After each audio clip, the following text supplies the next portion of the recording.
Oh, I feel so grateful to be here with you all. And I'm feeling a little excited because Shavuot is less than a week away.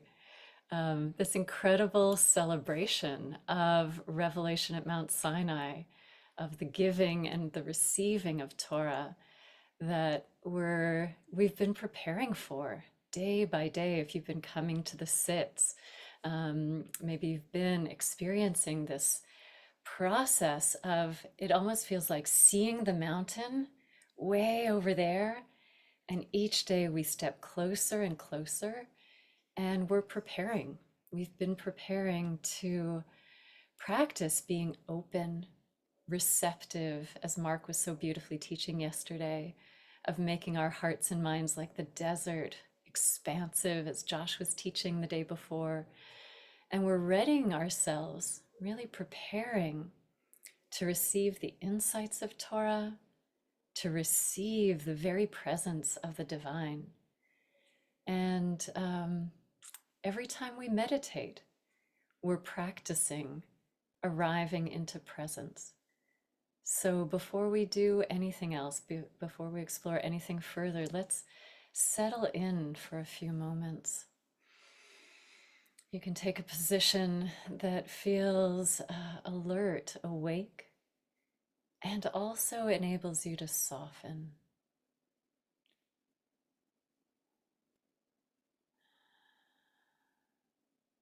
Noticing what's present within.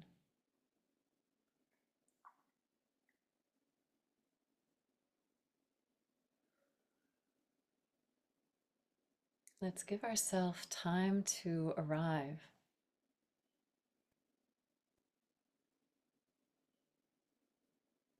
To drop from the thinking mind into the direct sensations of the body.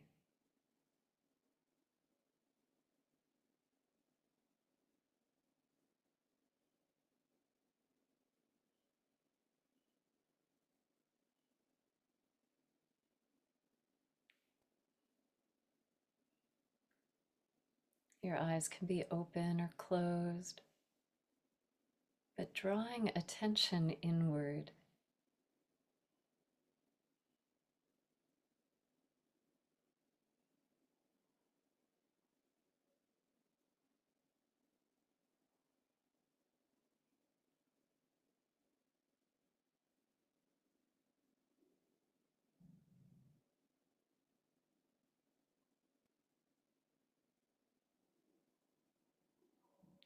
We practice allowing the sensations of the body be a magnet to draw the mind into oneness with it, flush with our direct experiences of sensations as they unfold.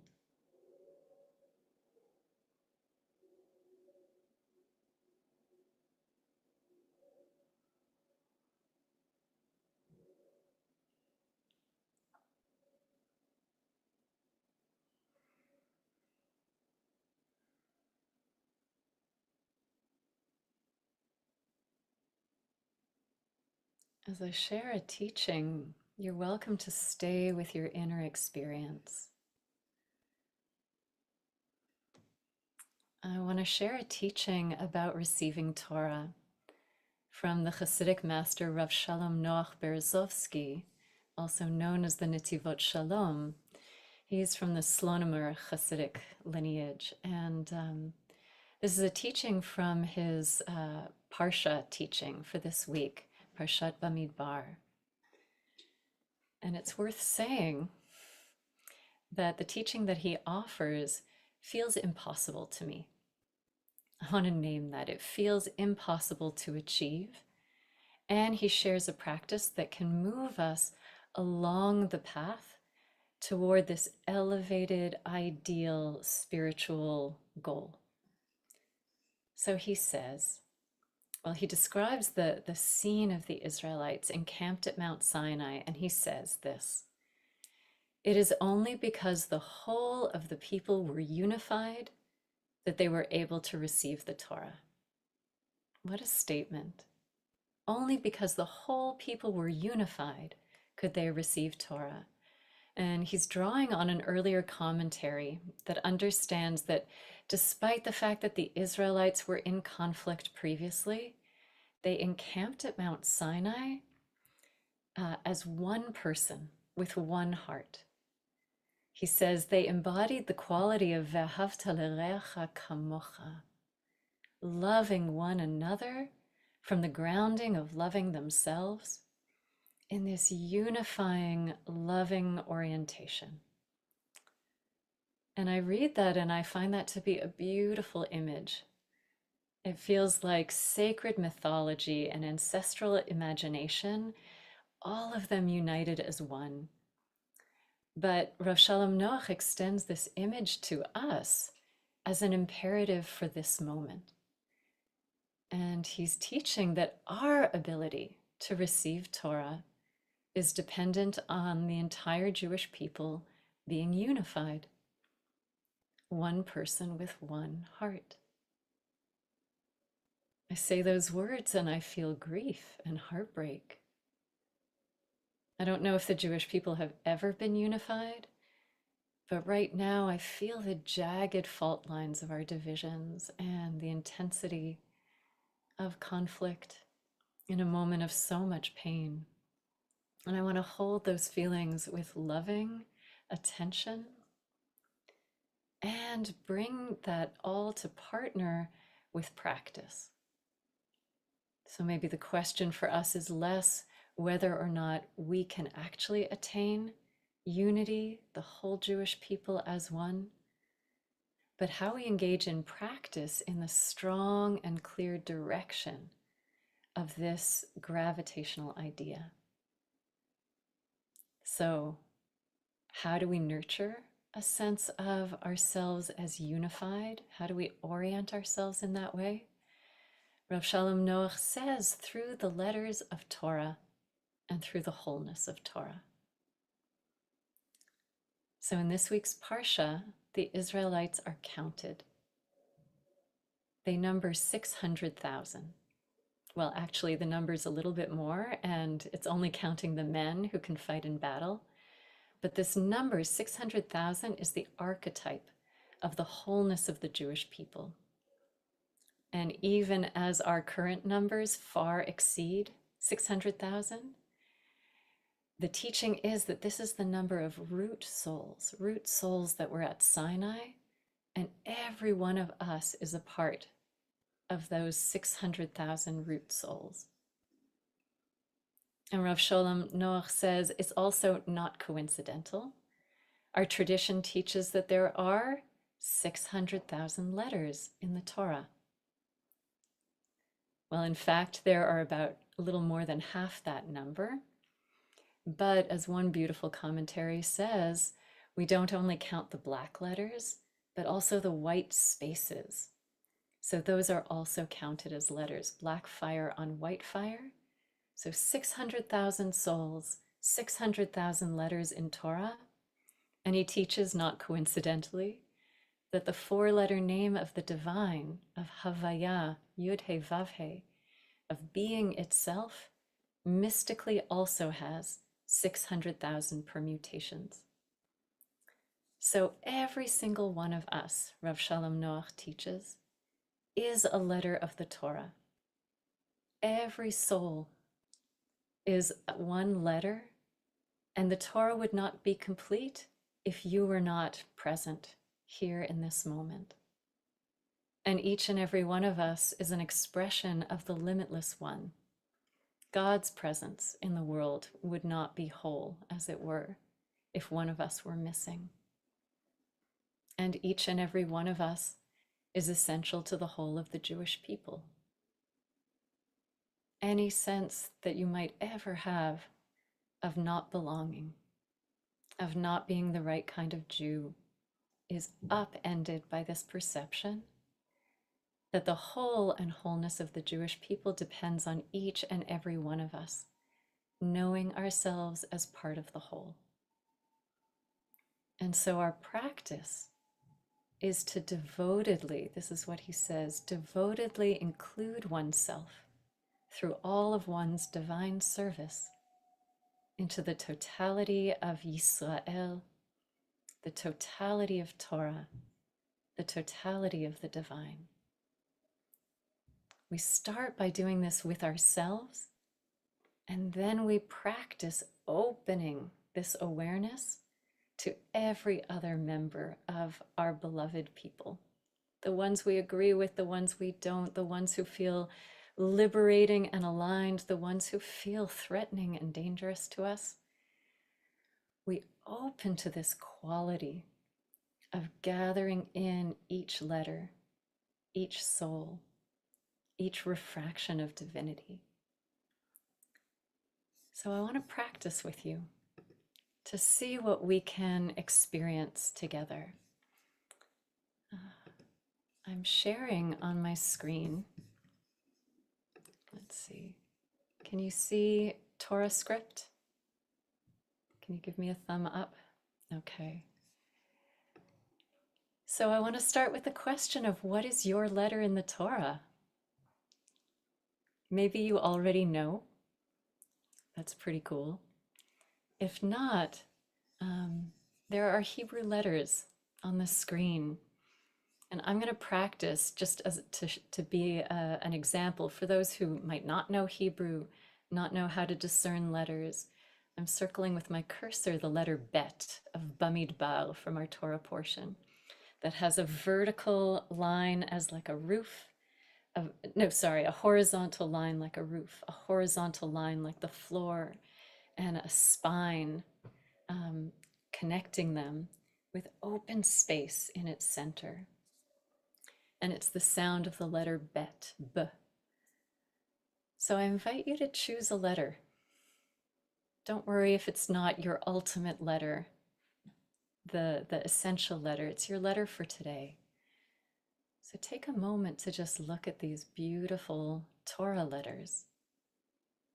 And once you have an image in your mind, you're welcome to draw back into practice, to close your eyes or soften your gaze.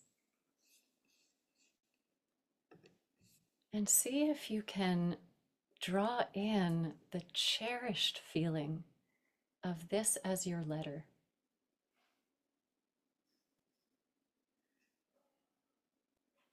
Maybe you can feel it mapped into your body.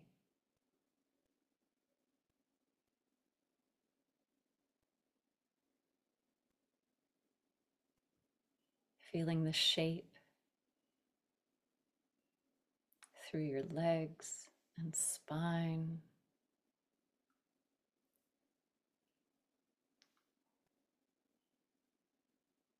Through your face.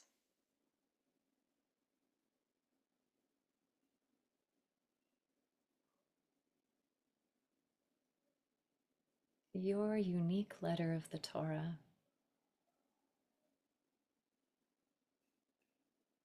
Linking your soul with its presence.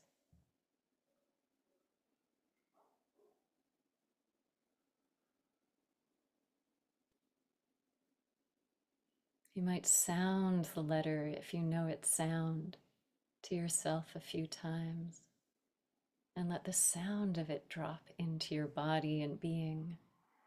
The.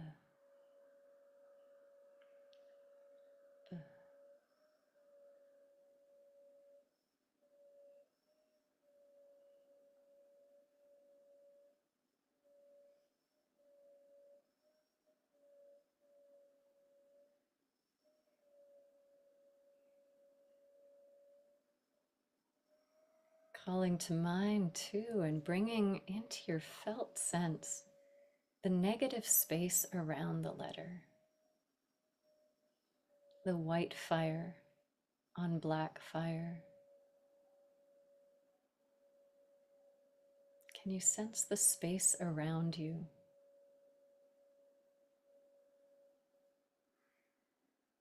As if it's the blank space of the cloth of the Torah's parchment.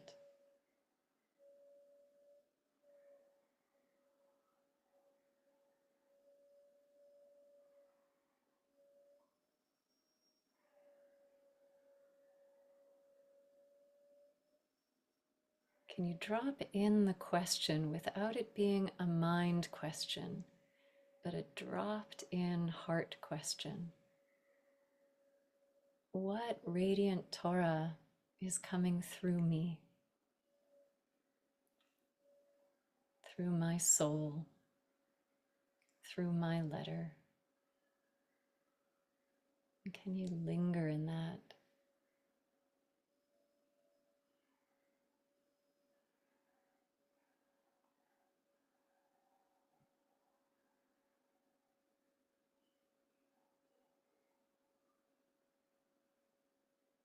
If any resistance or objection arises, any sense of what Torah do I have, you are invited to meet that resistance, that obstacle, with such care and devotedly open to the trust that you have a letter in the Torah. You are a letter of Torah. It is your task to let it reveal itself, revelation within you.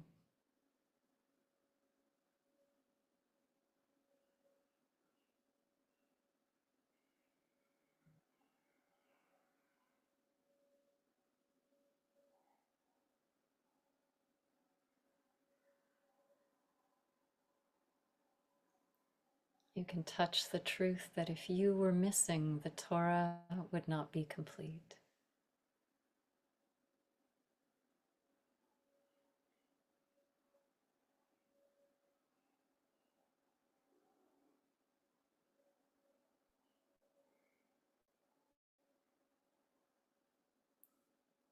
What expression of the divine shines through you? Let the question drop in.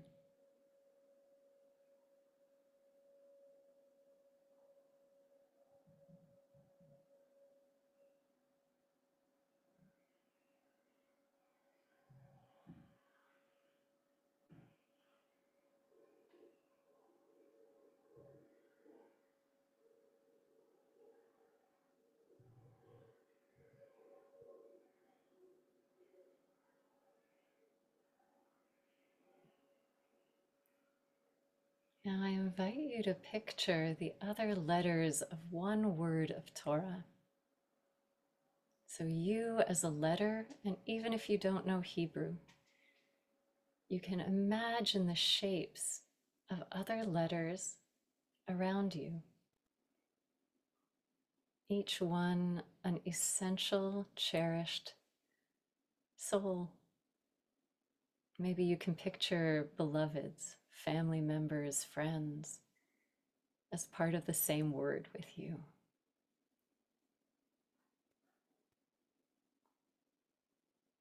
Each one shining one specific facet of divine presence, shining distinct Torah through it.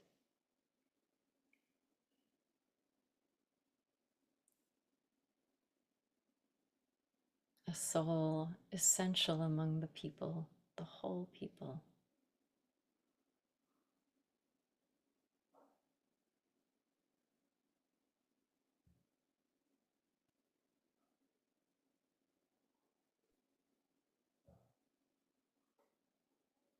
Can you cherish your fellow letters, your fellow souls?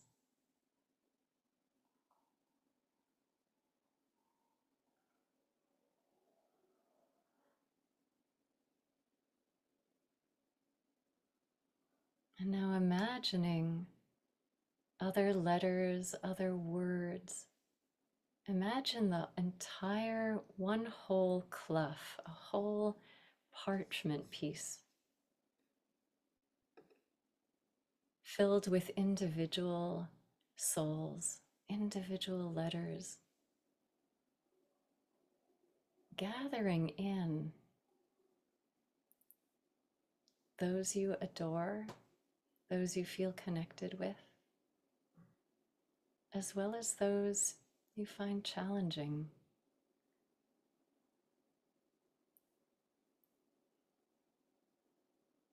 Gather in those who are in joy right now, those who are in pain right now.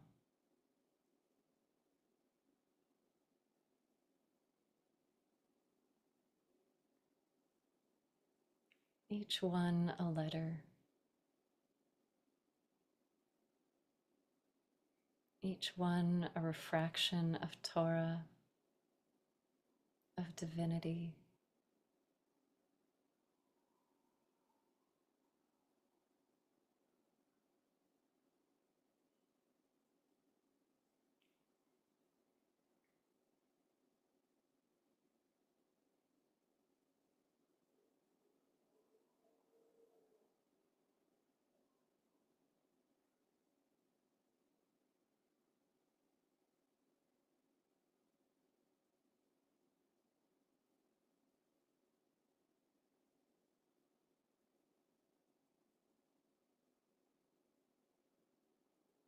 Now imagine the whole of the Torah scroll unwound, unrolled,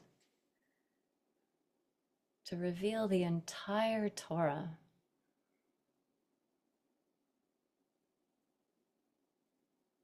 600,000 letters, black fire and white fire, every root soul of the whole people.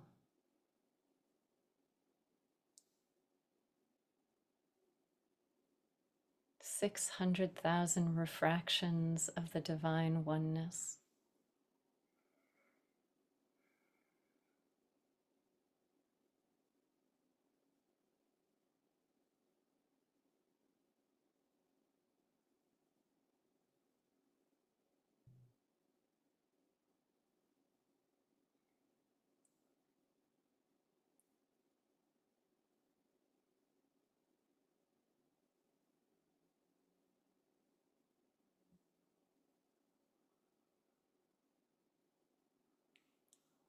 See if you can feel your sense of your letter in connection with every other letter, the whole of the Torah, the whole of the people, the oneness of divinity.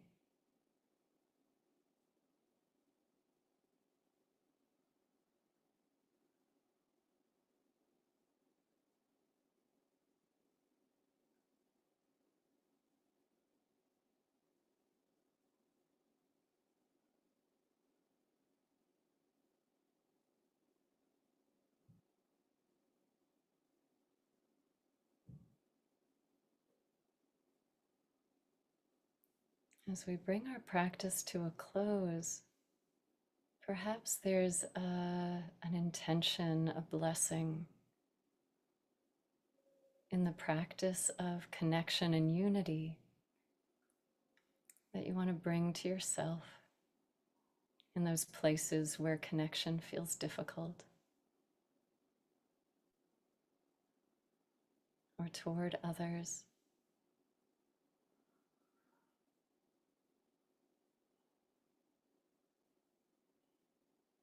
May it deeply be our blessing to stand together at Sinai, opening our hearts and opening our awareness to lean into feeling ourselves as connected heart to heart to heart.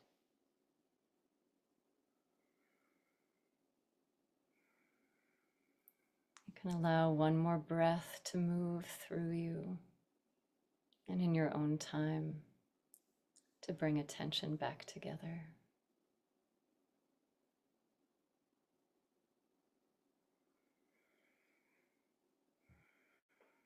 Thank you, everyone, for your practice.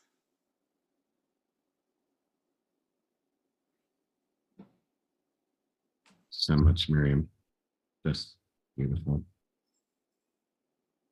Friends, let's collect our letters together. For those of us who are in mourning or observing a yard site, or it's custom to join in the mourner's condition, but to do so. And if you're not, joining in the Kaddish, you can bring your letter to be present for those who are in support. Thanks, Rachel, for sharing the words of the Mourner's Couch on the screen. You can put the name or names of those who are honoring in the chat now or after you recite Kaddish.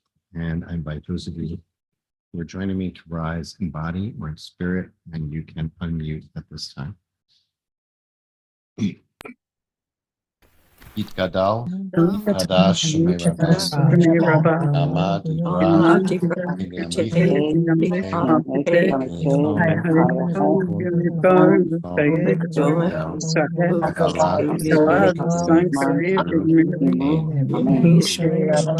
Rabba, Mevorach, Lam, Lame, Parach, Bach, Ba'ai,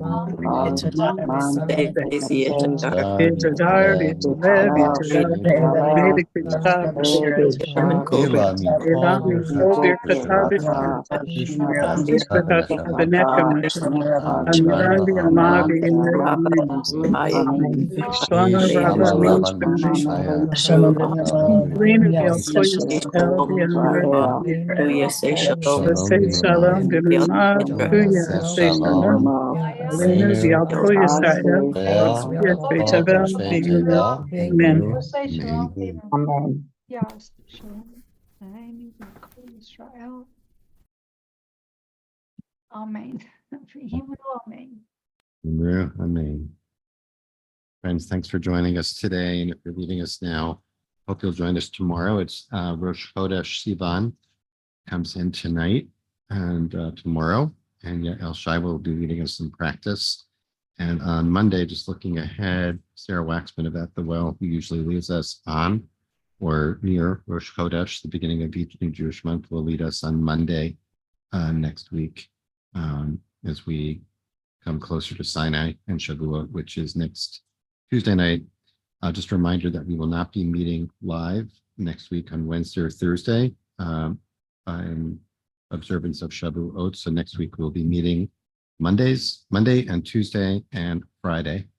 And so again, if you're leaving us now, we hope you'll join us tomorrow. And if not, wishing you a Shabbat Shalom. Those who are staying on for conversation with our teacher today, Rabbi Miriam Margles.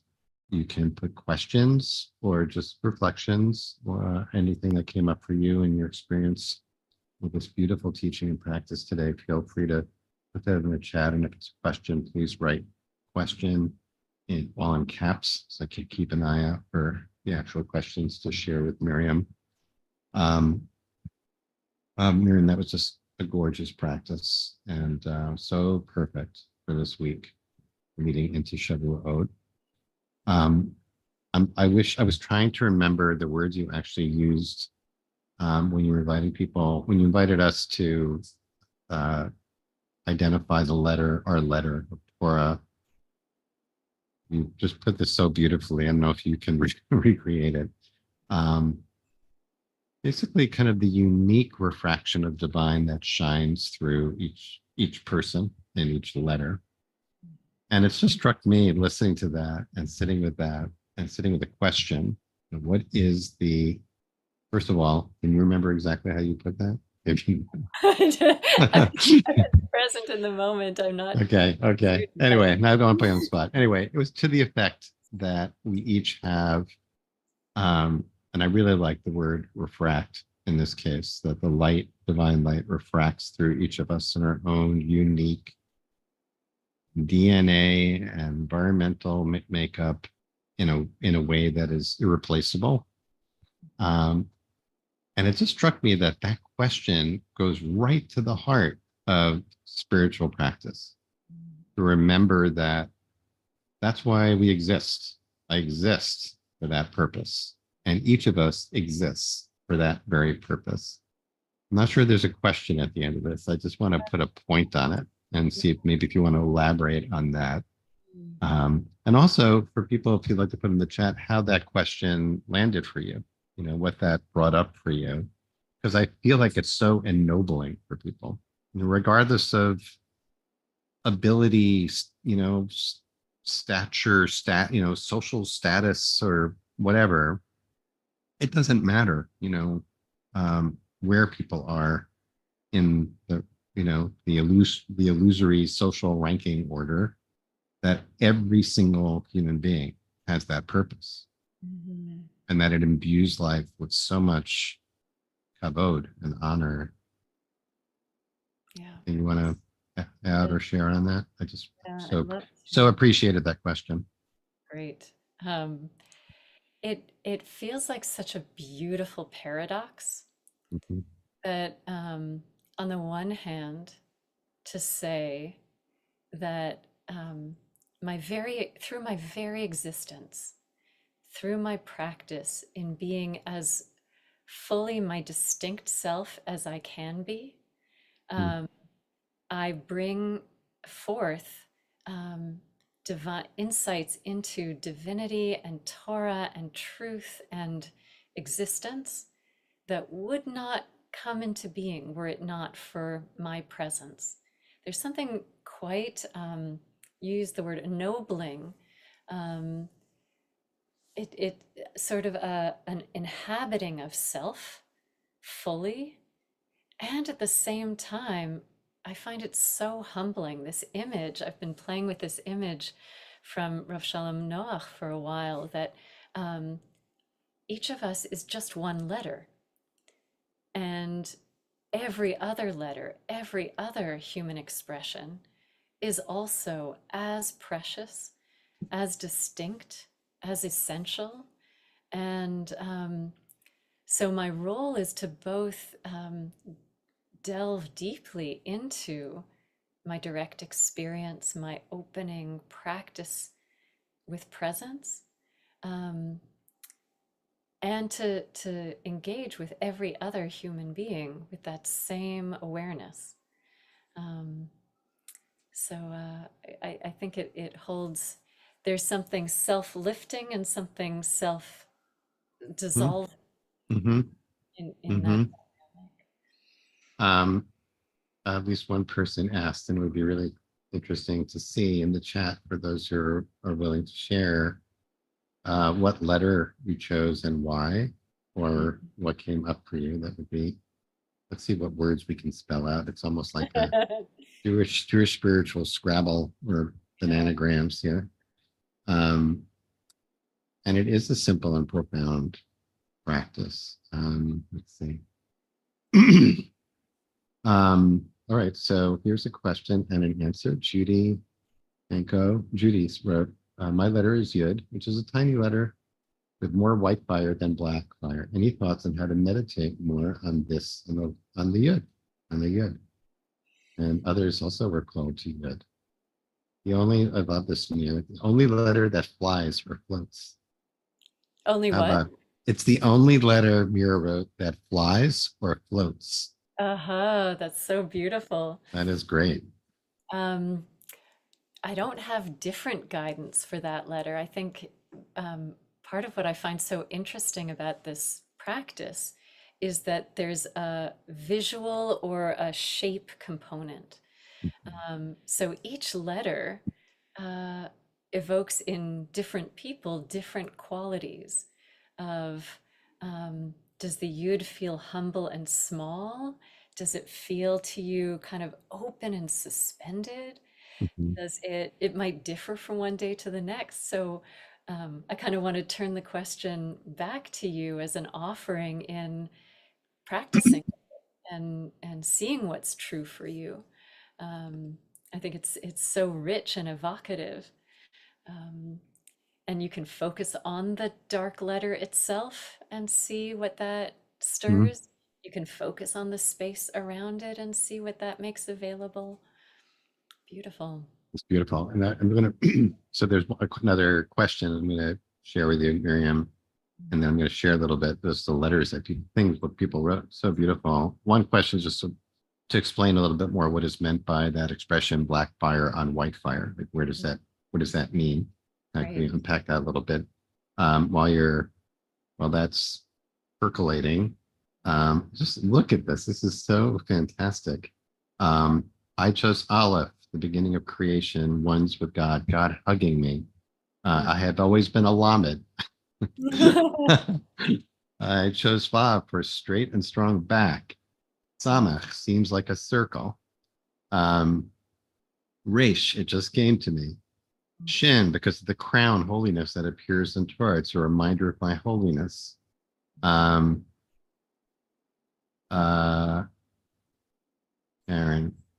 I'm not sure if I can make that another lamed, reaching up to God and to Elohim and deep down into the earth. Shin, Sadi, felt the shape reflected me somehow. I worked with where I was in my body. Wow. Another Vav, Shin, Resh, like a nurturing umbrella. Mem. We have almost got the whole alphabet here. It's Great. fantastic. And Mem creates a tent around me. Shin called me today. 3 parts reaching up to connect. Resh, the letter I was given when I wrote one letter in a commissioned Torah scroll. Kind of we're doing that today, right? Florence said, Lamed reaches upward and flows. You don't need to stop when writing a letter. It remains whole and imparts the word lev, heart.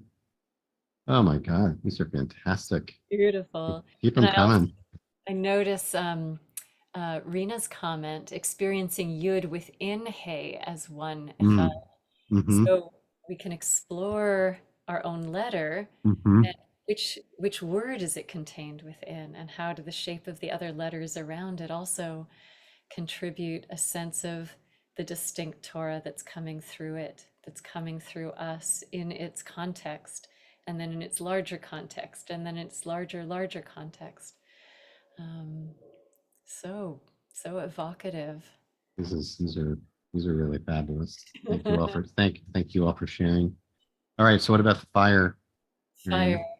So in the Talmud, there's a comment that Torah was given as black fire on white fire. I believe it's in the Torah, if I'm remembering correctly. And I think that image goes to the sense that when we talk about Torah, we're not only talking about the physical letters on a physical page or parchment, but actually Torah is living Torah, and it contains all the letters and all the dimensions of the material existence, of emotional life, of consciousness, of spirit, that it lives as fire, as dynamic and can't be pinned down. And our capacity to ever interpret Torah depends upon that living and dynamic nature of it. So I find that image quite alive. It's fantastic. I'm really just so touched by these comments, and it's noted also that there are a number of books about of yoga practice involving the Hebrew letters, and I'm thinking about, there's this great kids book, classic, like I think from like the 50s, about each letter.